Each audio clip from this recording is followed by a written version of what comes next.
ভালো কাজ আমরা রমজানে করেছিলাম, আল্লাহর রহমতে আমরা আশাবাদী এই কাজগুলা নষ্ট না করা।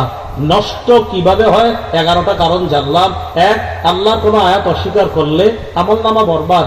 2, আখিরাতের সাক্ষাৎ অস্বীকার করলে আমলনামা বরবাদ।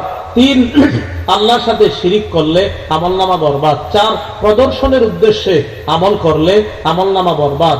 5 নাম্বার, আল্লাহ পাক রব্বুল আলামিনের দ্বীনকে অপছন্দ করলে আমলনামা বরবাদ। 6, আল্লাহ পাক রব্বুল আলামিনকে নারাজ করে এমন জিনিসের অনুসরণ করলে আমলনামা বরবাদ। 7, আল্লাহর বান্দাদেরকে আল্লাহর রাস্তায় যারা বাধা দেয় তাদের আমলনামা বরবাদ। 8 নাম্বার, যারা দান সৎকা করে খোটা দেয় তাদের আমলনামা বরবাদ। 9 নাম্বার, আল্লাহ রাসূলের সাথে বেয়াদবি করলে আমলনামা বরবাদ। 10 নাম্বার, আল্লাহর ব্যাপারে অমূলক কথা বলা, ওই যে অমুকরে আল্লাহ মাফ করবে না এরকম বলে ফেলছে, তা আল্লাহ বলে না আমি মাফ করবো, আমার ব্যাপারে এরকম বলারকে, এরকম করলে আমলনামা বরবাদ। 11 নাম্বার, গোপনে বড় বড় পাপে জড়িয়ে পড়লে আমলনামা বরবাদ হয়ে যাওয়ার সম্ভাবনা।